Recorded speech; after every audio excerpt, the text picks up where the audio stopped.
ప్రాచార్య బ్రహ్మశ్రీ శలాక రఘునాథ శర్మ గారి భాగవత నవనీతం 22వ భాగం 27/6/25 సద్ది ముద్దల విందు.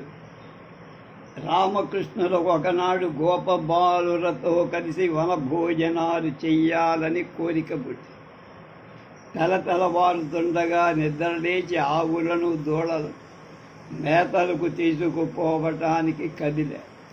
కొమ్ము పూరాలు గట్టిగా ఊదారు. అది సంకేతంగా గుర్తించిన పిల్లలంతా సద్ది బువ్వల కావళ్ళు భుజాలనెత్తుకొని బుడి బుడి నడకల రామకృష్ణులను కలుసుకున్నారు. చెప్పులు తొడుక్కొని పొడుగాటి కర్రలను పశువులను మళ్లించటానికి పట్టుకున్నారు. వేణువులు ఎలాగూ వాళ్ళని వదిలి ఉండవుగా ఆలమందలు తోలుకుంటూ అడవికి చేరారు. బంగారు నగలు సింగారించుకున్న అడవిలోని పూలు గుత్తులు గుత్తులు కోసుకొని ఒళ్ళంతా అలంకరించుకున్నారు. వేణుగానాలు చేస్తున్నారు. తుమ్మెదల మధురనాదాలు వెలువరిస్తున్నారు. నెమళ్ళు సిగ్గుపడేలా ఆడుతున్నారు. కోకిలల కూతలతో గొంతు కలుపుతున్నారు. చిలుకలలాగా రొదలు చేస్తున్నారు. పిచ్చుక గూడులను మెత్తగా కదిలిస్తున్నారు. పొదరిళ్లలోకి దూరుతున్నారు. వాగులను వంకలను దాటుతున్నారు. హంసల్లాగా నడుస్తున్నారు. బిగ్గురు పక్షులను చెదరగొడుతున్నారు. నదులలో జలక్రీడలు చేస్తున్నారు. తీగలతో ఉయ్యాల లూగుతున్నారు. పల్లంగా ఉన్న చోట్లలో దక్కుంటున్నారు. దూరంగా పరుగులు తీస్తున్నారు. కోతులను కలుపుకొని చెట్ల చిటారు కొమ్మల చేరుకుంటున్నారు. మిగల పండిన పండ్ల రసాలు జుర్రుకుంటూ తాగుతూ కయ్యాలకు కాలు దువ్వుతున్నారు. అది ఒక అద్భుతమైన ఆనంద కేళి. ఒకడు ప్రక్కవాడి తల్లి కావడి కనుగప్పి దొంగలించి దాచేస్తా. ఇంకొకడు అది గమనించి మొదట దొంగలించిన వాడికి తెలియకుండా తెచ్చిస్తా. ఒకడు ఉన్నట్టు పెద్దగా బొబ్బ పెట్టి మరొకరిని అడలగొడతాడు. ఇంకొకడిని వెనకకు గుట్టుగా చేరుకొని కళ్ళు మూస్తా. కృష్ణయ్య ఒక చోట ఉండటం గమనించి నేను ముందు ముట్టుకుంటానని ఒకడు పరిగెస్తే వాడికంటే కొంచెం బలం కలవ ముందుగా పరిగెత్తిపోయి ముట్టుకొని వెనక్కు వచ్చిన వాడిని దేవిడి కొడతాడు. దేవిడి మన్న అంటారే దేవిడి.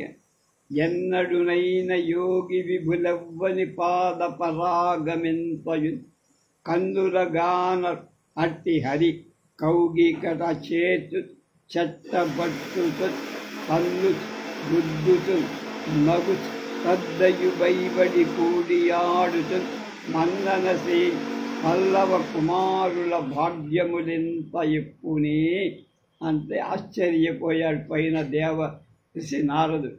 ఎన్నో యోగాభ్యాసాలు చేసి ఎంతగానో తపస్సులు చేసిన యోగ సామ్రాజ్య పట్టభద్రులకు ఆ స్వామి పాద పద్మాల దుమ్ముకణం కూడా కొద్దిగా కూడా దక్కదు. అటువంటి ఆ కృష్ణుని గొల్లపిల్ల కౌగలిస్తుకుంటున్నారు, తంతున్నారు, గుద్దుతున్నారు, పరాచికాలు ఆడుతున్నారు, మీద పడి ఆడుకుంటున్నారు. వాళ్ళ భాగ్యం ఎంతటిదో. అఘాసురుడి ఘాతుక భకుడి తమ్ముడు అఘుడని ఒక రాక్షసుడున్నాడు. వాడెప్పుడు చస్తాడా అని అమృతం తాగిన దేవతలు కూడా ఎదురు చూస్తూ అంతటి క్రూరుడు. వాడు అనంతుడైన కృష్ణుణ్ణి అంతం చెయ్యాలని ఆలోచనతో గోపబాలులతో కలిసి తిరుగుతున్నారు. గోపకులం వాళ్ళకి ప్రాణాలైన బలరామకృష్ణులను చంపితే గోపాలులంతా చచ్చినట్లే అని భావించి వాడు అవకాశం కోసం ఎదురు చూస్తాడు. ఒకనాడు వాడొక కొండ చిలవగా అయి పెద్ద కొండ బిలం వంటి నోరు తెరుచుకొని కూర్చున్నాడు. గొల్ల పిల్లలంతా ఎంత పెద్ద కొండ చిలువో మనల్ని మింగటానికి చూస్తోంది. కన్నయ్య ఉండగా మనకు భయమెందుకు అంటూ చేతులు కలుపుకుంటూ దానికి ఎదురుగా కేరింతలు కొడుతుంది. కృష్ణుడు అయ్యో వీడు దేవాంతకుడు, వీళ్ళేమో జంకు గొంకు లేకుండా లోపలికి దూరిపోతున్నారు. ఆలమందలతో పాటు తాను కూడా దాని నోటిలోకి దూరిపో. వాడు గోవులను కోపబారు గుటుక్కున మింగేశ. కృష్ణస్వామి మెల్లగా వాడి కుత్తుగా దగ్గరకి చేసి వాడి దేహం కంటే పెద్దగా దేహాన్ని పెంచి వాడికి ఊపిరాడకుండా చేసి పెద్దగా ఆర్తనాదం చేసుకొని ప్రాణాలు విరిచాడు అఘాసురుడు. తలా ప్రక్క భాగాలు పెళ్ళున పగి విరిగిపోయి అందరూ ప్రాణాలతో బయటపడి ఆ పెనుబాము మేననొక అద్భుతమైన వెలుగు దిక్తటో దీపకమై వడిన్ వెడలి దేవపదంబున తేజరిల్లుతూ క్రేపు బాలురు బెదర కృష్ణుడు దేహము వచ్చి చొచ్చి ఆ పాపడు స్వచ్చి ప్రాణముల బాపిన అంతన శుద్ధ సత్వమే. ఆ పెద్ద కొండ చిలువంత కొండంత చిలువ దేహం నుండి ఒక అద్భుతమైన వెలుగు దిగంతాలకు వ్యాపి నింపుదు కృష్ణుడి దేహంలోకి వచ్చి లీనమై పరమాత్ముని దేహ స్పర్శతో పాపాత్ముని దేహం పవిత్రమై శుద్ధ సత్వమై నిలిచిపోయి ఆల కాపరులైన గోపబాల ఆశ్చర్యంతో కన్నులెప్పలాపకుండా చూస్తున్న దేవతలు కృష్ణస్వామిపై పూలవాన కురిపించ గంధర్వులు పాటలు పాడారు. మేఘాల నుండి మధ్యల ధ్వనులు వచ్చాయి. సిద్ధులు జయ జయమంటూ నినాదాలు. ఆ కొండ చిలువ పెద్ద దేహం కొన్నాళ్లకు గోపబాలుల ఆడుకోవటానికి క్రీడా రంగంగా మారి. అప్పుడు కృష్ణుడి వయస్సంతా శుకులవారు పరీక్షితుతో ఆ రాక్షసుని వధ కృష్ణుడి 5వ ఏట అయిందని చెప్పి గోపబాలురది 6వ ఏట జరిగినట్లుగా అనుకుంటున్నారని చెప్పి పరీక్షిత్తుకు ఒక అనుమానం వచ్చి, గురుదేవ 5 ఏండ్ల కౌమార్, ఆ తరువాత పౌగండం అంట కౌమారంలో సంభవించిన రాక్షస వధను పౌగండంలో అయినట్లుగా గోపబాలుడు అనుకోవటంలో రహస్యం ఏమి అని. అప్పుడు శుకుల వారు ఆ రహస్యాన్ని యోగ దృష్టితో భావి, రాజా ఇది ఒక పరమ రహస్యమైన విషయం. దైవం చేసే కర్మలు భక్తులకు నిత్య నూతనంగా ఉంటాయి, నిత్య ప్రియంగా ఉంటాయి. వారి వయస్సులోని తేడాలను పట్టించుకోరు అని. తరువాతి కథ మళ్ళా సద్దులు. మృత్యుదేవత నోటి వంటి అఘాసురుని వదనను ఆలమంద గోపాల బాలకు హాయిగా బయటికి వచ్చారు. కన్నయ్య దయవ ముందుకు సాగుతూ ఉండగా వారికొక కమనీయమైన సాకార చెరువు కలం నిర్మలమైన నీటితో అలరారుతారు. నీటి పక్షులు కోలాహలం చేస్తూ గాలికి అలలు ఉయ్యాలలాగా ఊగు.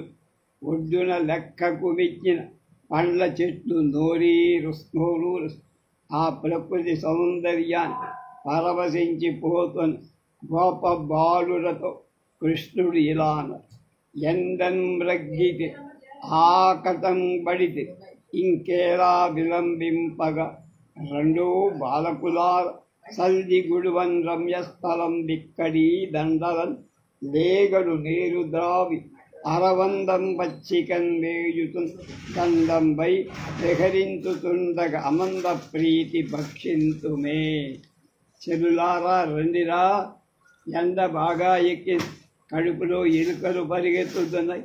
ఆవులు దూడలు కడుపార నీరు తాగి పచ్చిక చేసి వేసి బారులు కట్టి వెగలిస్తారు. ఆలస్యం వద్దు, సద్దుల ముద్దలు తిందాం రండి అన్నారు. జాలంజ స్ఫిత కర్ణికందిరిగిరా సంఘంబులయ్యున్న రేకుల సందంబున కృష్ణుని గిరగిరా కూర్చుండి తిరిగిరా కూర్చు వీక్షింపు శిలలు పల్లవములు తృణంబులు లతలు చిక్కంబులన్ పువ్వులు ఆకులు కంచంబులుగా భుజించి రజడన్ గోపాలార్భకులు భూవరా అన్న. కృష్ణుణ్ణి మధ్యలో కూర్చోబె. ఒక పరిధిలో వాళ్ళంతా వలయాకారంగా కూర్చు. గగనం నుండి చూస్తే తామర పువ్వు దుద్దులా, కన్నయ్య రేకులాగా చెలికాండ్రు తీర్చిదిద్దినట్లు కనిపిస్తుంది. ఎంత మనోహర దృశ్యం! చైతన్యం వెళ్ళి వెలిసింది. ఆ పిల్లల భోజన వ్యవహారం ఒక క్రమ పద్ధతిలో లేదు. మాటి మాటికి వేలు మడచి యూరించు కూరగాయలు తినుతుండు. ఒకని కంచములోని తొడిసి చయ్యనమి చూడు లేదని నోరు పూపున ఏడుగురార్గురు చల్లు దెరమి బందిదమాడి కూర్కొని కుడుతు నొక్క.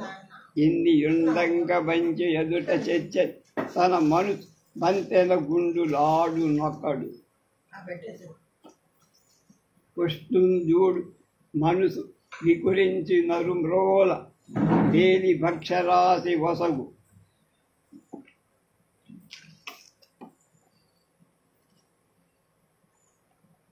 ఒకడు నవ్వునొకడు సకుల నవ్వించునొకడు ముచ్చటలాడునొకడు మురియునొకడు.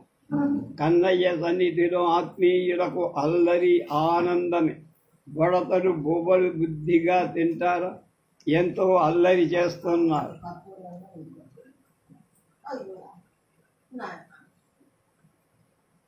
ఆవకాయ ముక్క అందరికీ చూపిస్తూ ఊరిస్తూ నోట్లో వేసు. నీకు లేదే అని వేళ్ళు చెప్పు. పక్కవాడి కంచంలోని భక్ష్యాలను గుటుక్కునమి ఎబ్బే నేను తెల్లే చూడరా నా నోరు అని నోరు తెరుస్తూ. మరొకడు ఇంకొకడు పందెం వేసి 5-6 తినే ముద్దలు కుక్కుకొని తింటారు. నా దగ్గర ముద్దలు చాలా ఎక్కువగా ఉన్నాయిరా, ఇదిగో పట్టుకోండి. బలవంతంగా అన్న ముద్దలు అన్ని వైపులా విసిరేస్తాడు.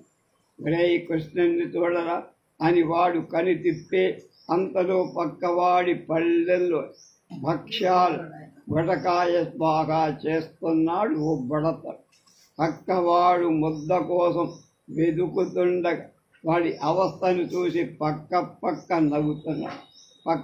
అలా అందరినీ చూపించి నవ్విస్తున్నాడు. ఇంకో ముచ్చటలలో మురిపాలతో పిల్లలు పట్ట నలవి కాని అల్లరిచి గోపాకులకుతో కృష్ణయ్య కడుపున దిండుగా గట్టిన వరువతో లాలిత వంశనాళంబు ధ్వనిపి విమల శృంగంబును వెత్రదండంబును జారి రానీక దాసంక నిరికి వీగడ పెరుగుతో మేళవించిన తల్లి ముద్ద దాపరి చేత మొనయనుని చెలరేగి కొసరి తెచ్చిన ఉరుగాయలు వ్రేళ్ల సందులందు వెదియునురి.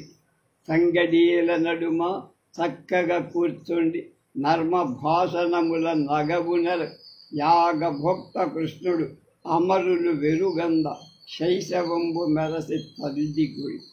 పొట్ట మీద కట్టిన బట్ట దిండులాగా కొంచెం ఉబ్బినట్లుగా ఉండగా అందులో మెల్లగా వేణువు దుచ్చి భద్రంగా పట్టు. ఒక కొమ్ము బూర, ఒక వెదురు బెత్త అయ్యగారి ఆస్తి. ఆ రెంటిని జారిపోకుండా ఎడమ సంకలు ఎరికి మీగడ పెరుగుతో చక్కగా కలిపిన సద్ది ముద్ద కుడి అరచేతిలో గుప్పిటిలో పట్టు దప్పకుండా పట్టు. ఒరే గుండన్న, ఒరేరి గండన్న, నాకు కొంచెం ఊరగాయ ముక్క పెట్టండిరా అని తెచ్చుకున్న వాళ్ళ వేళ్ల సందులలో నిలుపుకొని సంగడి గాండ్ర మధ్యన చక్కగా కూర్చి వేళాకోళపు మాటలాడుతూ మహాయజ్ఞాలలో మంత్రపూతమైన హవిస్సులు అందుకొని యజ్ఞేశ్వరుడైన యజ్ఞపతి దేవత ఆశ్చర్యం ముక్కు మీద వేలు వేసుకునే విధంగా శిశువై సద్దెన్నాలు తింటు ఇక దీనికి వ్యాఖ్యానం చెప్తున్నారు రఘునాథర్. గీతలో ఆకు పువ్వో పండు కొంచెం పాటి నీళ్లు నాకు భక్తితో సమర్పిస్తే నేను దాన్ని ఎంతో గొప్పగా భావించి తీసుకు అని చెప్పిన అనుగ్రహ సూత్రానికి ఉదాహరణ విషయం ఆ కొంచెం పాటి పదార్థమే తాను తీసుకొని ఇచ్చిన వాడికి మోక్షమని మహాఫలాన్ని అనుగ్రహిస్తారు. స్వామి చదివి విందుల్లో రహస్యమే. బ్రహ్మయ్యకు కనువిప్పు ఎలా కలిగించాడు అనేది రేపు